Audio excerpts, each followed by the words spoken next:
Hey guys, welcome to my amateur video of how to help you practice this banking and money creation and also writing at the same time. So this is the only way I could figure it out. I'm holding my phone with one hand and then I've got my pen with the other. So forgive me for the wobbliness that will probably occur. So by this point, you guys should have already read your guided notes on banking and money creation and watched a couple of those videos to get you comfortable with the general concept or ideas behind money creation. If you have not done that yet, I really encourage you to do that before you go ahead and go to this practice, because it's probably just not going to make much sense to you. So the first thing that we need to do is label our T account chart. And our T account is right here. There's nothing special for why it's called a T account other than it just looks like a T. So the T doesn't mean anything. But this is basically accounting 101. So if you were ever considering a career in accounting, then this is what you would be doing all the time. It would definitely be more complicated, but we're just going to do like the basics of accounting for the purposes of this course. So when it comes to accounting, we're always going to have our T account, and on one side we're going to have liabilities. That's going to be on our right-hand side. And these are things that, in this case, the bank owes to other people. And then you have the bank's assets. So these are the things that the bank owns, and people would have to pay them back. So when we're talking about a commercial bank, there's always going to be three things that we need to fill in this chart before we do anything else. And that's going to be demand deposits on this side. So demand deposits, just to recap, it's just another way of saying a checking account. So that whenever you guys deposit any money or cash into the bank, you could go back to the bank and then request on demand to have that back, right? There's nothing saying that the bank, can't give it back to you. So that's what we mean when we say demand deposits. It means it is available upon demand of the bank customer. And then an asset for the bank is going to be their total reserves. And so their total reserves is going to be made up of their required reserves plus their excess reserves. So required reserves is the idea that all banks must have a minimal amount of cash on hand in the vault. And the reason why we want to make sure that banks have a minimum requirement of cash on hand is that if people want to come and demand their money, their deposits back, the banks actually have the cash necessary to fulfill those demands. So the required reserve ratio is actually one of the monetary policy tools that the Fed has to manipulate banks into either creating easier ways for them to lend out money or making it more difficult for them. And then excess reserves is, again, what it sounds like. It is any other cash that the banks have on hand that is not required. So when we talk about total reserves, we talk about separating both what is required and any excess. Note that in accounting, your demand deposits will always equal your required reserves plus your excess reserves. And in general, when we talk about accounting, we're always going to have our liabilities have to equal that of our assets. So if we go back and forth between these two columns, they will balance out each other. And that'll be helpful in the future. So let's go ahead and answer number one. So the Fed sets the reserve ratio at 20%. And a citizen takes $2,000 from their cash holdings and deposits the money into the bank. Okay, so what is the very first thing that we should do? The first thing we're going to want to do is go ahead and deposit this $2,000 that a citizen has taken from their cash holdings, right? So cash, and then they're going to deposit it into the bank as an account. So where do you think that should go?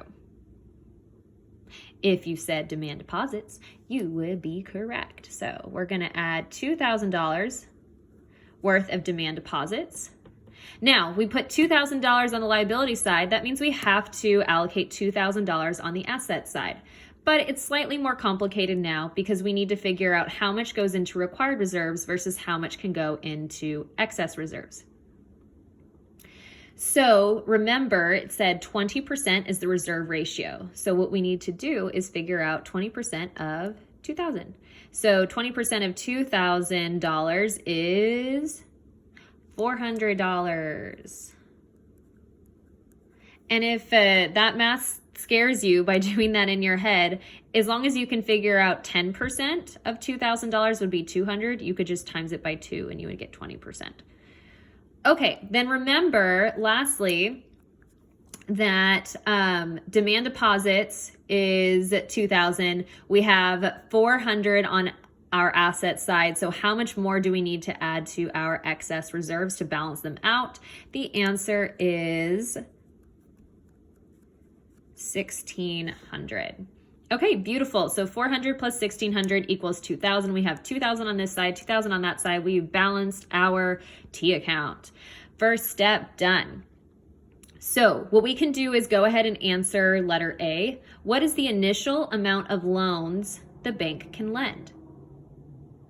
So what do you think? What is the amount of loans that the bank can lend out? The answer is going to be their excess reserves. Remember, they have to keep that $400 in the vault, but they have $1,600 extra dollars just lying around. And what do banks do? They want to make money, right? So they're going to go ahead and lend this out in order for them to make a profit. So the answer is going to be 1,600. Okay, so this initial amount of a loan is going to end up multiplying into a lot more money. And again, Mr. Clifford already talked about that in his video, but the idea is very similar to the spending multiplier, except this time it's called the money multiplier. So anytime a bank lends out money, someone's going to go take that money and they're going to go spend it, right? And when they spend it, whoever then receives that cash is most likely going to redeposit it into an account. A portion of it will be held in required reserves, and then the excess will be lent out again. So that money multiplier process will continue until you get to $0. So that's really cool because an initial amount of lending can create and spur exponential amount of money in our banking system. So what we need to do now is find the money multiplier. So our money multiplier is going to be 1 divided by reserve ratio. So in this case, our reserve ratio is 0.2. Remember, it was 20%. So 0.2 goes into 1 5 times. So our money multiplier is 5. So what we're going to do is take, I'm going to have to hold this. Let's see. Hold on. Adjustment. Okay. I'm going to take my excess reserves and I'm going to lend out. And I like to draw a line like this just because I think it's helpful. My line's really sad right now because I only have one hand. But I'm going to take this $1,600 and I'm going to times it by 5. So 5 times 1,600 is going to be a total of $8,000, which means that of this initial $2,000 deposit into the bank, we ended up creating $8,000 of new cash, our new money supply, due to this initial loan of $1,600. So we need to go ahead and answer B and C. So what is the total change in demand deposits for the banking system? Well, the answer is going to be 10,000.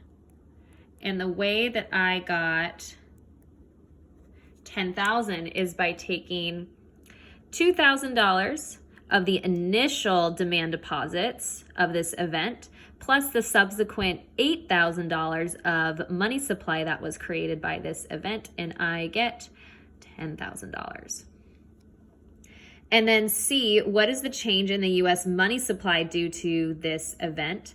The answer is either going to be 10,000 or it's going to be 8,000.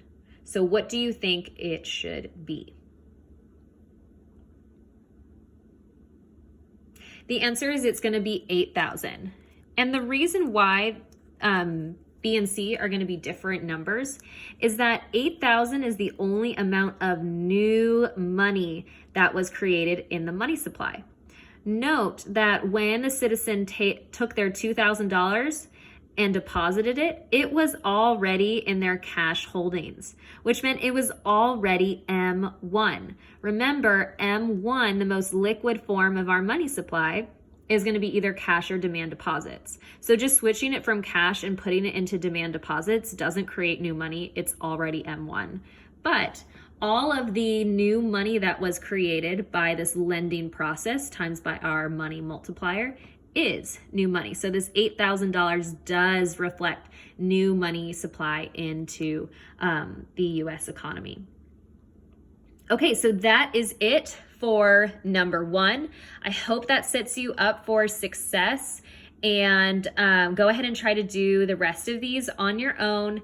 They do get a little bit more trickier as you go, so you'll probably want to have that key beside you, and then make sure that you're asking me any questions that you need help with, and I will try to come up with another way to be more helpful with you guys while you are studying this concept. Take care.